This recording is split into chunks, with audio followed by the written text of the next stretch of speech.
anda, kita ada satu perkongsian yang amat-amat berguna bagi kita semua. Kita akan bersama dengan Encik Fizri Mat Fauzi selaku Pegawai Perhubungan Awam, Pejabat Ketua Pegawai Eksekutif Lembaga Hasil Dalam Negeri Malaysia. Selamat tengah hari Encik Fizri.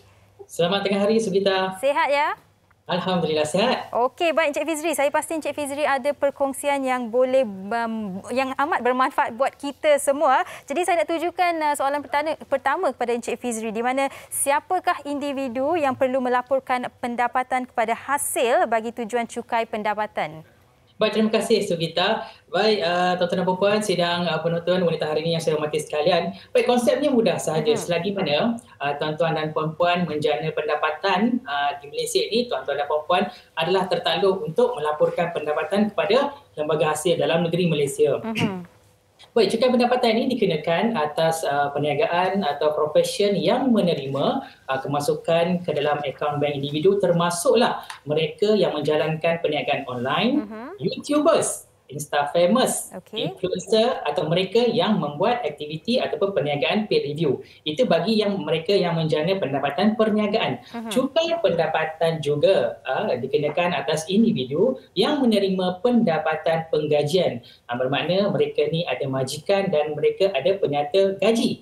Dan mereka ini layak ataupun perlu melaporkan pendapatan kepada Lembaga Hasil Dalam Negeri Malaysia kerana di penyata gaji mereka ada tertera potongan cukai bulanan. Maka sekiranya tuan-tuan dan puan nak melihat senarai ataupun jenis-jenis pendapatan yang dikenakan cukai, layari saja website rasmi Lembaga Hasil Dalam Negeri Malaysia. Okey, baik Encik Fizri, dan mungkin yang sudah membayar cukai dan sedang membayar setiap tahun, mereka tahu kenapa perlu mereka bayar. Tetapi yang pertama kali ingin membayar ni, mungkin ada soalan juga, kenapa saya perlu membayar ataupun melaporkan pendapatan saya? Baik, terima kasih. Mengapa perlu lapor pendapatan? Yang pertama ialah ia merupakan satu tanggungjawab kita sebagai rakyat Malaysia untuk membayar cukai kepada kerajaan. Kedua, jika kita melaporkan pendapatan ataupun membayar cukai kepada kerajaan, maka ia secara langsung membantu untuk mengesahkan pendapatan yang diterima bagi sebarang urusan rasmi dan juga mudah untuk mendapatkan bantuan khas kerajaan. Sebagaimana sekarang ini sedang berlangsung bantuan keluarga Malaysia, di mana bila mana ada data tuan-tuan dan puan-puan di Lembaga Hasil Dalam Negeri Malaysia, sudah tentu ia memudahkan tuan-tuan dan puan-puan atau pembayar cukai di luar sana untuk menerima bantuan daripada kerajaan. Yang kedua, kenapa perlu lapor ialah untuk mudah untuk lulus permohonan pinjaman kewangan, termasuklah pembelian rumah ataupun kenderaan. Sekiranya sebagai contoh, kalau seorang pembayar cukai itu mereka nak buat pinjaman dengan institusi kewangan, sudah tentu institusi kewangan tersebut akan meminta penyata pendapatan ataupun borang nyata cukai pendapatan yang telah dilaporkan kepada hasil. Bila mana tuan-tuan dan puan-puan melaporkan pendapatan secara tidak langsung, pendapatan tuan-tuan dan puan-puan itu telah disahkan oleh hasil, dan ini memudahkan untuk lulus bagi pinjaman kewangan. Dan yang ketiga, sudah semestinya sumbangan cukai pendapatan ini digunakan sepenuhnya bagi membantu kerajaan, mentadbir, menguruskan negara serta membantu pembangunan negara, sama ada tujuan keselamatan negara, rakyat, kemudahan fasiliti awam, perkhidmatan kesihatan sebagai contoh, pendidikan, kebajikan rakyat dan banyak lagi manfaat cukai untuk kita nikmati bersama.